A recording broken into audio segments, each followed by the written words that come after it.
Et le frérot, du coup, bah, on va continuer l'Arkera. Donc, pour résumer, en gros, dans la partie précédente, il y a eu une guerre de 5 rois contre 4 pour essayer de kidnapper Lot, le neveu d'Abraham. Et Abraham, il a réussi à sauver Lot. Il s'est battu contre les 5 rois et il a gagné au final. Et donc, du coup, on en était à là. Et donc, Abraham, et donc, du coup, comment ça s'appelle Lot et Abraham se sont séparés.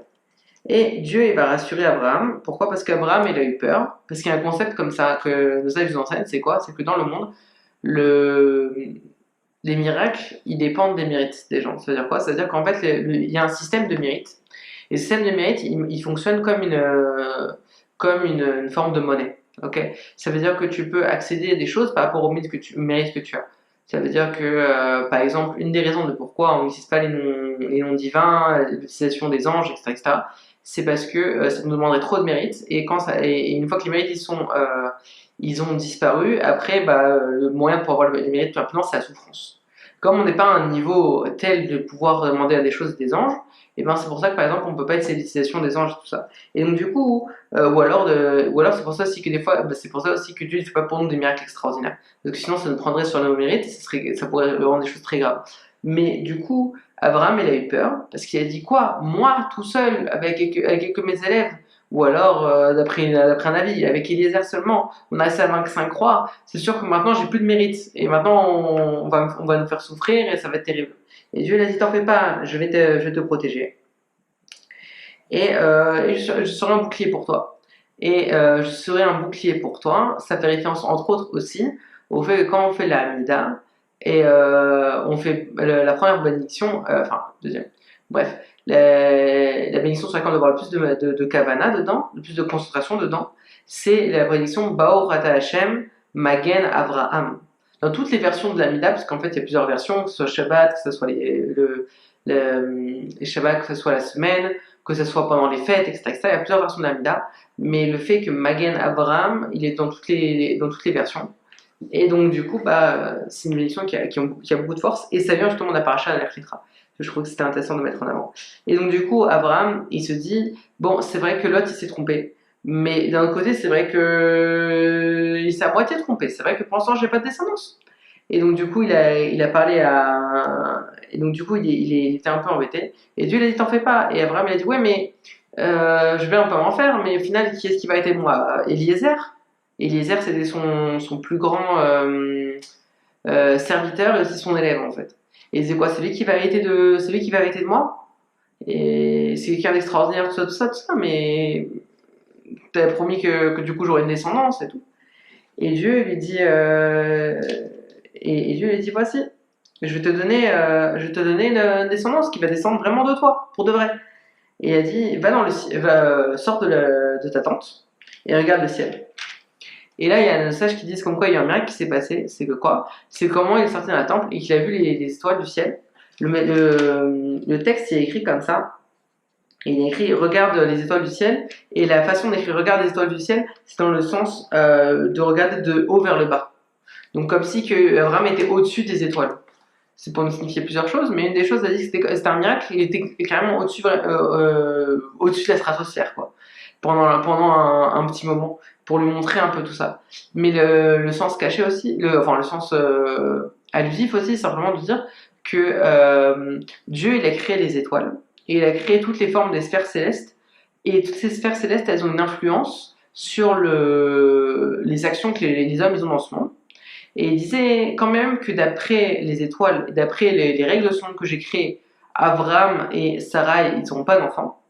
Et ben, tu vas avoir un enfant. Mais du coup, on va voir, il y aura quelque chose. Et on parlera ça plus tard. Et donc, t'en fais pas, tu auras un enfant et tout.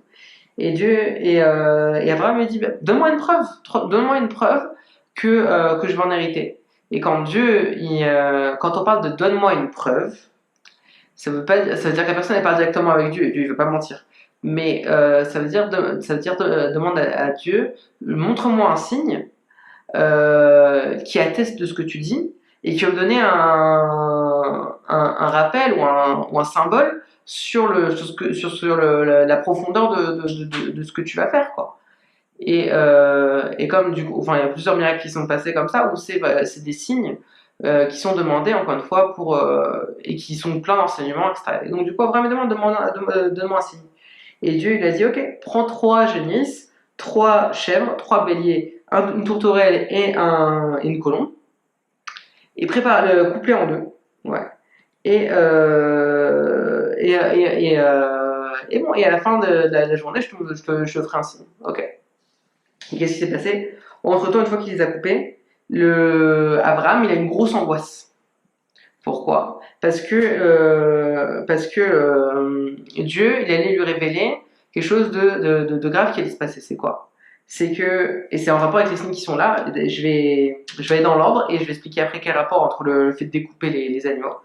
Ok. Et il est dit, sache que ta descendance sera en terre étrangère, dans un pays qui ne sera pas le leur, ils seront asservis et ils seront opprimés pendant 400 ans. Ouais. Mais à la fin, ils sortiront, ils auront des richesses, et toi, tu vas vivre en paix et tu vas partir en paix. Et, et voilà. Et donc, du coup, il a fait ça comme promesse. Ok. Entre autres, le fait quand il dit que tu vivras en paix et que tu partiras en paix, ça symbolise le fait que de son vivant, ses petits-enfants, ils n'auront pas fauté, ils n'ont pas été dans le mauvais chemin. Après, il y aura des problèmes. Ou alors, et un de ses petits-enfants qui va faire enfin, son enfant, du coup, qui va faire tes choix. On va parler de ça dans quelques moments, je spoil un peu, mais l'histoire, elle est un peu vieille, donc c'est pareil si je spoil un peu. Mais donc du coup, il a dit voilà, et donc du coup, il va y avoir un exil. Et donc il lui donne une prophétie en fait sur l'avenir. Et qu'est-ce qui se passe entre les animaux qui étaient là? Entre-temps, Abraham, il a chassé à chaque fois parce qu'il y a des oiseaux qui voulaient manger les animaux qui étaient découpés. Et en soirée, il y a un feu qui est arrivé et qui est allé entre tous les animaux et il les a brûlés et ça a devenu des corbanes. C'est comme ça qu'il a fait l'alliance. Ouais. Et quoi? Il nous explique comme ça, il nous dit, en fait, c'est ça le peuple d'Israël, c'est que quand même qu'il y aura comme les oiseaux de proie, genre les nations, ils voudront toujours essayer de le détruire.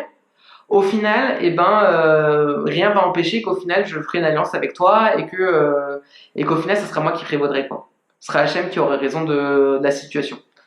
Et donc, du coup, ça vient entre guillemets confirmer cette idée-là. Et voilà. Je sais que j'ai fait un peu plus court que d'habitude, mais la prochaine fois qu'on va parler de Ishmaël, qui est un personnage très important parce que c'est le personnage qui va être le père fondateur des Arabes, tout simplement.